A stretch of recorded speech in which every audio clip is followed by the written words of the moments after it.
اقبال بتاتے ہیں سر از اسرار دین بر گویا مت، میں تجھے دین کے اسرار میں سے، دین کے رازوں میں سے ایک راز بتاتا ہوں، اور میں تجھے سلطان مظفر کی ایک داستان، اس کی ایک حکایت سناتا ہوں۔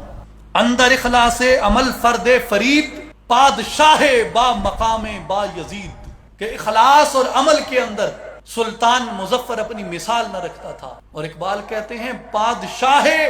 با مقام با یزید، ایسا بادشاہ جس کے پاس تخت حکومت بھی تھا اور با یزید بستامی کا روحانی مقام بھی تھا۔ سلطان مظفر کا ایک گھوڑا تھا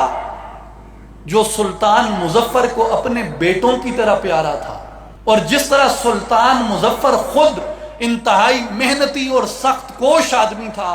اس کا گھوڑا بھی محنتی اور سخت کوش تھا،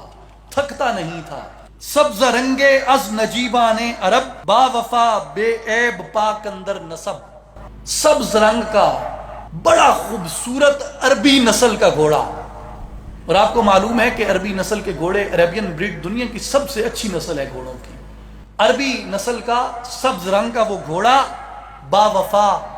بے عیب اور بہت اچھی نسل کا۔ میں اے نوجوان تیرے سامنے اس اصیل گھوڑے کی کیا تعریف کروں،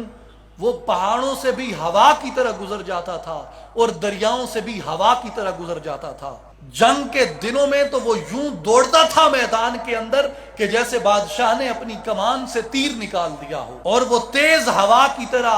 وادیوں اور پہاڑیوں کو عبور کر جاتا تھا۔ اس کی رفتار ایسی تھی کہ قیامت کا فتنہ معلوم ہوتی تھی، اور اس کے سموں کی ٹھوکر سے، اس کے سموں کی طاقت سے پتھر کے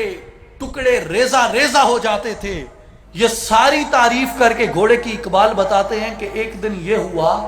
کہ اس گھوڑے کے پیٹ میں درد شروع ہو گیا۔ اسپ شہرا وارہاند از پیچ و تاب، کہ اس کے استبل کا جو حکیم تھا اس نے اس گھوڑے کے پیٹ کے درد کے علاج کے لیے اس گھوڑے کو شراب پلائی، اور وہ گھوڑا اس درد کے عذاب سے نجات پا گیا۔ اقبال بتاتے ہیں کہ شاہ حق بھی دیگراں یکرا نخواست، وہ سلطان مظفر وہ بادشاہ حق تھا،